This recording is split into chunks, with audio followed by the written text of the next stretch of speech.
एक व्यक्ति के जीवन में समस्याएं बहुत अधिक थी। बचपन से ही उसे परेशानियों का सामना करना पड़ रहा था। पिता का देहांत हो चुका था और बचपन में ही माता भाई बहनों के पालन पोषण की जिम्मेदारी उसके ऊपर आ गई थी। बड़े होने पर व्यक्ति का विवाह हुआ, लेकिन शादी के बाद उसकी समस्याएं और अधिक बढ़ गई। उसके जीवन में एक परेशानी खत्म होती तो दूसरी आ जाती थी। एक दिन वह प्रसिद्ध संत के पास गया।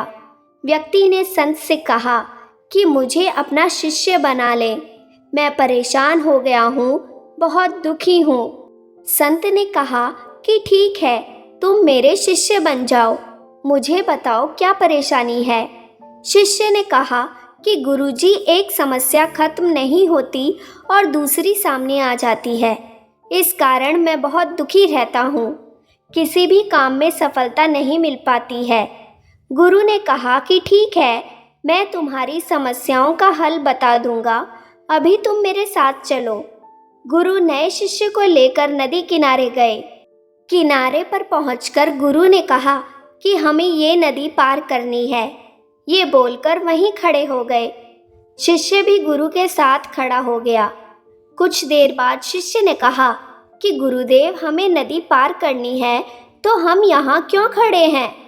गुरु ने जवाब दिया कि हम इस नदी के सूखने का इंतज़ार कर रहे हैं। जब ये सूखेगी हम इसे आसानी से पार कर लेंगे।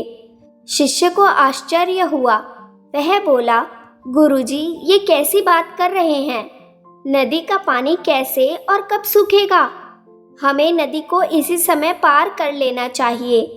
संत ने कहा कि मैं तुम्हें यही बात समझाना चाहता हूँ। जीवन में भी समस्याएं तो आती ही रहेंगी, हमें रुकना नहीं है, लगातार आगे बढ़ते रहना है, तभी तो हम उन्हें हल कर पाएंगे।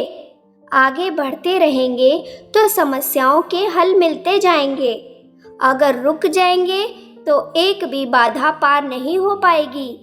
शिष्य को गुरु की बात समझ आ गई और उस दिन के बाद उसकी सोच बदल गई।